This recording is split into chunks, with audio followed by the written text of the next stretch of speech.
Vous l'avez vu sur People 24, la nouvelle chaîne de l'information et du divertissement.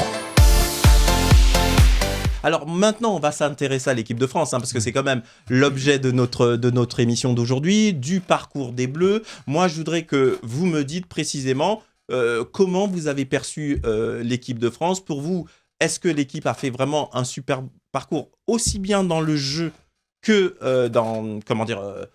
dans la finalité, ils sont arrivés en finale quand même. Et je voudrais savoir pour vous, quels sont les joueurs de l'équipe de France qu'il faut vraiment ressortir. Je commence par vous, qui ressortent de cette Coupe du Monde. Je commence par vous, Jean. Déjà, on peut féliciter les Bleus dans le sens où, jusqu'à la triste finale, ils n'ont perdu aucun match.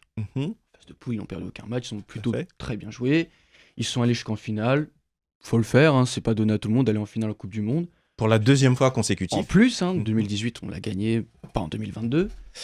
Et justement, par rapport aux joueurs qui ressortent cette année en tout cas, forcément Kylian Mbappé qui a fini meilleur buteur du tournoi avec 8 buts.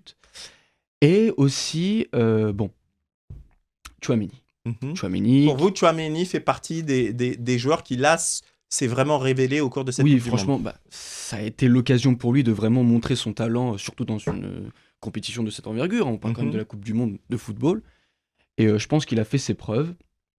Et voilà, pour moi, c'est les deux qui ressortent de cette équipe. Ok, c'est dit. Hilaire, en ce qui vous concerne, quels sont les joueurs de l'équipe de France qui, pour vous, se sont révélés ?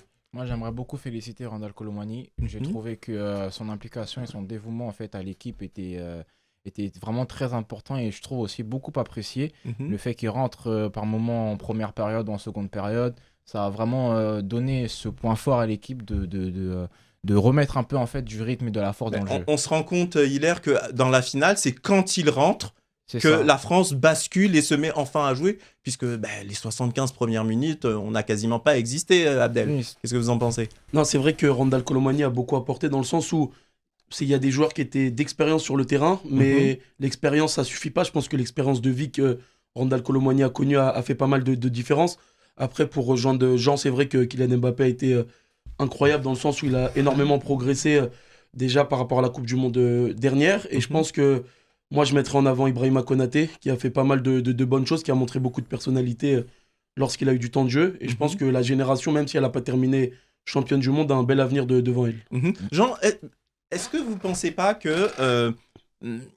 ma question va vous paraître un peu... Alors, on ne va pas refaire le match, mais l'absence de Paul Pogba et de N'Golo Kanté au milieu, s'ils étaient là, on aurait gagné cette Coupe du Monde. Franchement, je voulais y venir plus tard, mais c'est vrai que sans ces deux piliers, parce qu'il faut savoir que Paul Pogba et Kanté, c'est des milieux assez nécessaires dans notre équipe de France, surtout pour relayer le ballon, etc. Et c'est vrai que sans eux, on a eu beaucoup de mal, surtout à gérer les contre-attaques. Bon, je suis un peu précis dans les propos, mais franchement, les contre-attaques, on se les a beaucoup mangées. Et je pense que Pogba et Kanté, surtout, auraient pu apporter au niveau des passes. Je pense qu'elles auraient pu être meilleures et donc créer un plus grand nombre de buts. Et encore une fois, pour revenir à la question, c'est vrai que sans eux, ça a créé un vide. Maintenant, on est allé jusqu'en finale sans eux, ce qui montre quand même qu'on peut faire sans. D'accord. Alors, mesdames, est-ce que vous avez vu la finale de cette Coupe du Monde ? Toutes ? Oui. Félicia ? Pas en entier. Pas en entier, d'accord. Au moins, c'est regardé. Alors, moi, je vous pose la question, au travers de ce que vous avez vu, Luxette, est-ce que vous avez trouvé que c'était un beau match, cette finale ? Est-ce que vous estimez que l'Argentine a mérité, justement, sa victoire ? C'était un bon match et l'Argentine a mérité. Parce que dès le premier 60 minutes, je me disais, ok, c'est bon, la France va perdre. Après, d'un coup, tout a changé. Ils se sont bien battus à la fin et voilà. Mais ils méritent leur deuxième place. Je vois Jean qui n'est pas tout à fait d'accord. Jean, attendez. Je fais le tour de table avec mesdames et je vais vous donner la parole juste après. Félicia, vous-même, qu'est-ce que vous avez pensé justement de ce match, de cette finale, même si vous l'avez vu en partie ? Oui, très beau match, surtout Mbappé. Justement, c'était, je me rappelle plus exactement, mais c'était 3-0, il me semble. Non, il y avait 2-0. Oui, et ensuite, Ali, il fait un triplé, effectivement. Et justement, c'est quand même impressionnant, je trouve, en si peu de temps faire autant de goals.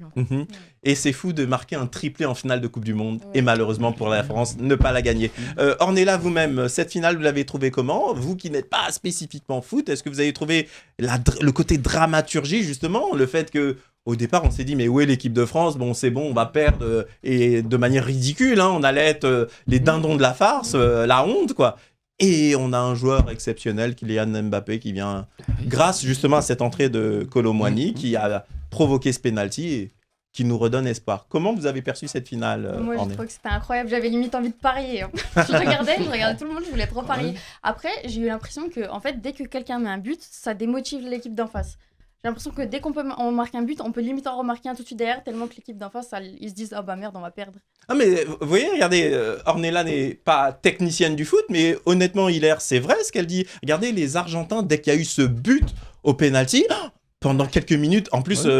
Mbappé a marqué 1 minute et demie juste après le premier but. Exactement. Donc là, ils étaient vraiment à la rue, un peu perdus. C'est ça, c'est exactement ça. C'est psychologique. Après, il ne faut pas oublier que c'est du sport. C'est vrai que quand l'équipe d'en face, en fait, reprend un petit peu l'avantage ou revient au jeu, forcément, ça a un impact très fort dans la mentalité, dans le cœur, surtout des troupes en face.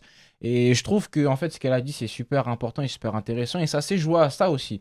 Ça s'est joué à ça et aussi l'implication et le point fort. Et je pense aussi au vestiaire, il y a beaucoup de choses qui se sont dites avec la détermination des Bleus qui a fait qu'ils sont revenus au score. Bah écoutez, en tous les cas, je vous applaudis tous.